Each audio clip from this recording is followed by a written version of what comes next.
Welcome back, everybody. So yesterday, the 10th of September, marked World Suicide Prevention Day.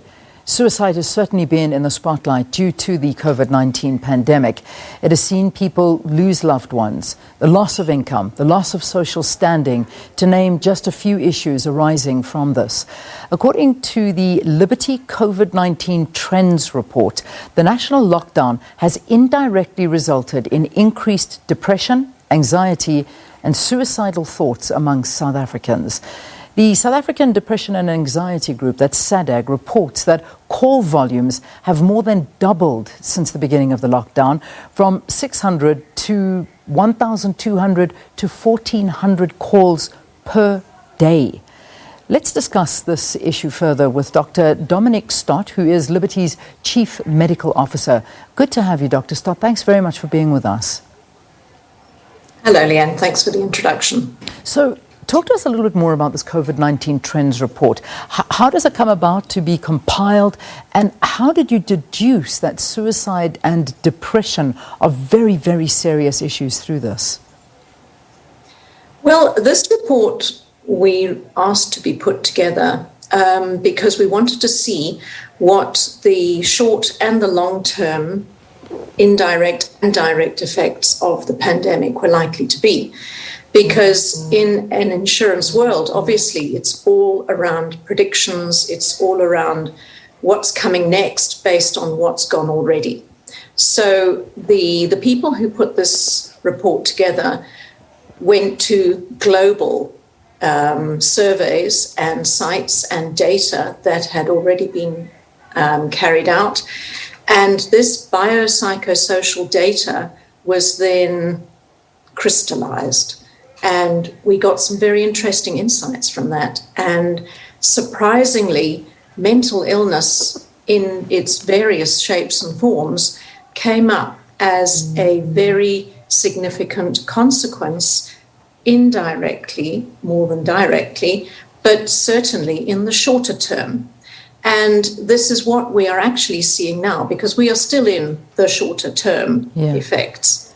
COVID. The longer term, we don't know what's coming, and that is obviously also a cause for concern. But now, see things coming through where we are concerned, and mental illness and suicides we see in our own claims data. So we are worried. Yeah, and rightfully so. I mean, there are so many people that have been affected by this. And, you know, we have now just thrown the COVID-19 pandemic into the equation. South Africa already had a very high suicide rate, unfortunately, a very high rate of depression, a very high rate of anxiety. I mean, I was looking at a report that came out last year, and that was without any form of a pandemic or coronavirus and all of the issues that have been created by this. And it was basically saying that South Africa's suicide rate is 4 times that of the global rate. And that in itself is a big worry. I can only imagine what we're looking at right now.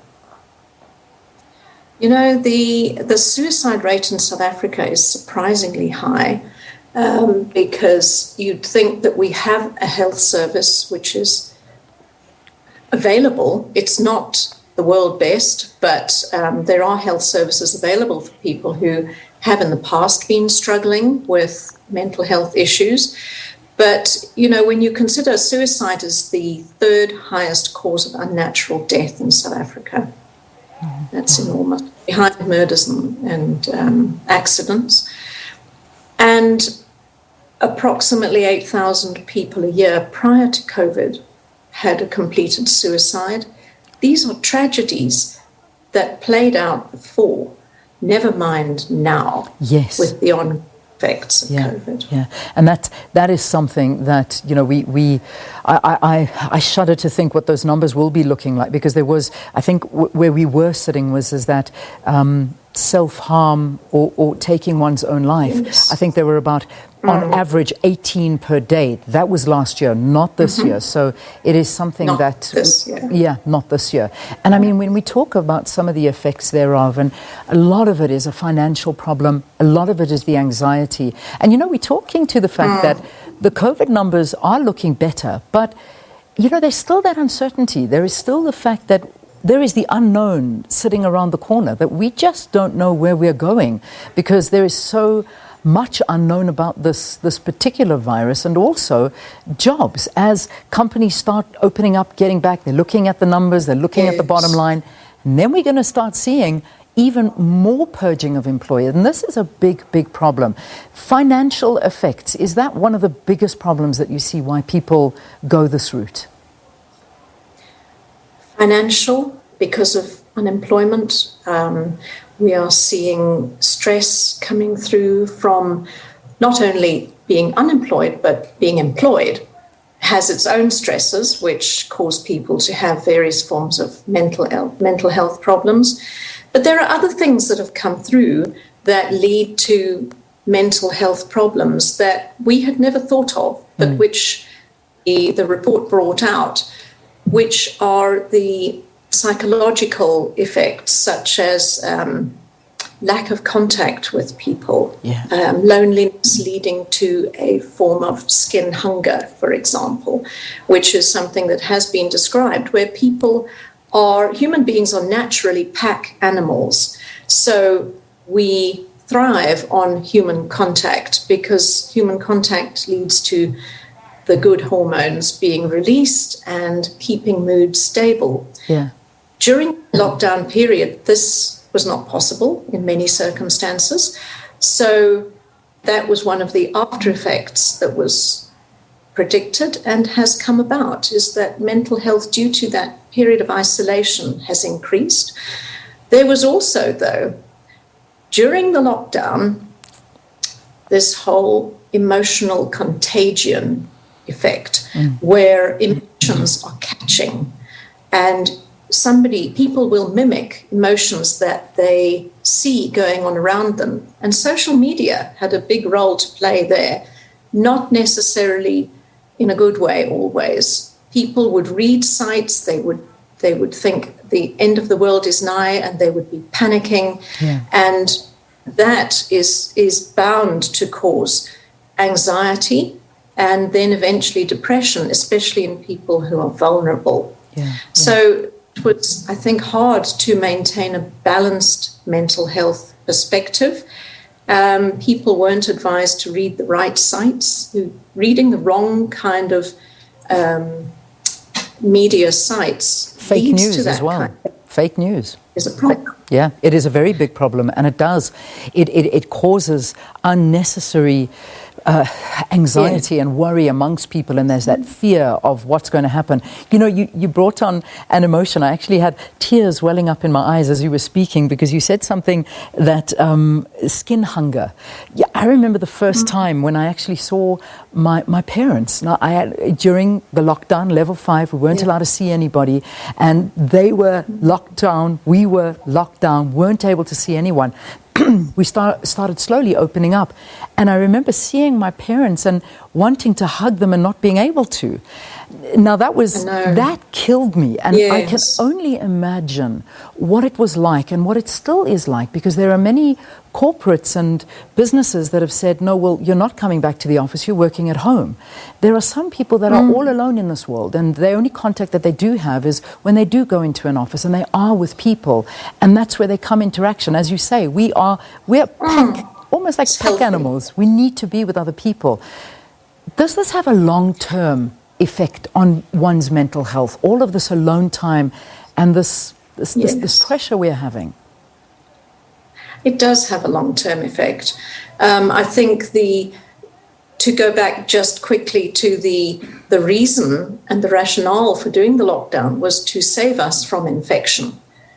Absolutely the right thing to do. It was the only way to make sure that we flattened the curve. But I don't think it was necessarily predicted that as we drove down the infectivity rate, we drove up the mental illness rate. So those intended outcomes could have been thought about, but weren't necessarily predicted. With regards to returning to the workplace now, which is eventually probably going to happen. I mean, we have buildings all over the place that need people in them. We have restaurants, cafes, we have shops that need people, they need traffic, and so eventually people will be going back, but they will probably be going back in a different way. And people will always now be aware of this this requirement to maintain distance and that skin hunger and those effects. You wonder if that's actually going to be the way society is going forward. Yeah. And is that going to worsen, especially for vulnerable people who have got underlying psychiatric issues?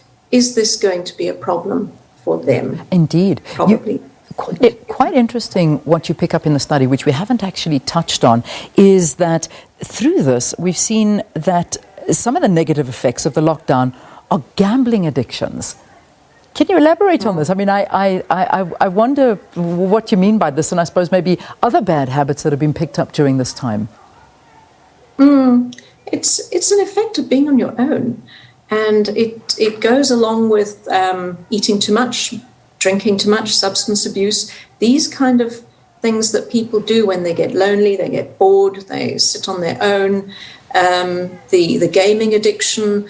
You can expect to see that in people who are already prone to it. So if you take gambling and gaming addiction out of the picture, you can understand why the government did the alcohol lockdown, if you like, because you could understand that people sitting alone at home would be much more prone to overindulging in something that has a very short temporary effect to make you feel slightly better, but the longer term effects of that alcohol have a grave outcome on both your mental health and your physical health. Yeah. That wasn't always a bad thing, but we have seen certainly now that substance abuse has increased. So how are we going to control that going forward? Yeah. I'm not sure. Another thing, and also the lasting effects of personally, I mean, let's do these two quickly as well, and then I want to talk about one final issue is in terms of if you did contract COVID and had a near-death experience, or you lost a loved one. These things also stay with you for the rest of your life. And I mean, it's been a particularly hard time to lose somebody during the coronavirus pandemic because funerals are small. You weren't allowed to be at the hospital with them. They were alone in this bed. You could never get to say the final goodbye. It's been compounded. It's hard enough losing somebody, but to lose them in that manner and not even to be around them and even go and say final goodbyes and have a usual send-off is something that I imagine is also going to have an impact on people going forward. Very much so. All these factors are going to impact on people's mental health. And in the long-term insurance world, those are the claims that we are seeing and paying because this is what we're here for. Life insurance, long-term insurance is here for the rest of your life from when you take it out. So these times of adversity are when that's when a life insurer comes into play. That's what you've paid your premium for. But the controversial issue with the life insurance, and please correct me if I'm wrong, and one of the big things that people speak to is the fact that if somebody does in fact take their own life and suicide is why they have died, life insurance does not pay out. That is so not true. Good. Let's talk about that. Okay. I just want to say, people who have got current policies must hang on to them, because this is a message I always try and get across. If you've got a policy, keep it. Rather forego DSTV or whatever additional expenses you've got, but keep a long-term policy in place. And somebody who doesn't have long-term insurance, just for heaven's sake, apply, because it is so important to have that safety net for not only yourself but your family. But yes, insurance companies will pay for COVID. they provided, and they will pay for suicide, provided it meets the terms and conditions of the contract. But as we've already spoken about how many suicides there are in South Africa, we know this is a big problem, but we do pay for suicide. But there are provisos within a life policy to prevent people from just taking out a policy and then unfortunately completing a suicide. So there are, in many companies, there is a waiting period. But suicide is another form of death, and we do pay for that, absolutely. Good. So people who have those policies will have the comfort of knowing that that kind of insurance will be there for their families should, unfortunately, a suicide be completed, and it's within the terms and conditions of the contract. We're going to have to leave it there, but thank you so very, very much for giving us a different perspective of suicide and suicide prevention, and also the issues that come with it and what affects you. But please keep the numbers at the bottom of your screen handy. That 24-hour helpline, it's there to help you if you are feeling anything at this point in time. 0800 456 789. Suicidal emergency line is 0800 567 567. That was Dr. Dominique Stott, the Liberties Medical Officer, talking to us about suicide and also speaking to us about taking out life insurance and how important it is to ensure that you do have that. You know, I was watching this global not coronavirus, I beg your pardon. There's a worldometer. It's a meter that counts the different kinds of deaths around the world. And I was busy looking at the suicide deaths so far. 747,127 deaths by suicide this year alone. And today, as we sit here, 976 people have taken their lives. That's a world count, but South Africa, unfortunately, very high up on that list. All right, I think we need to take a very quick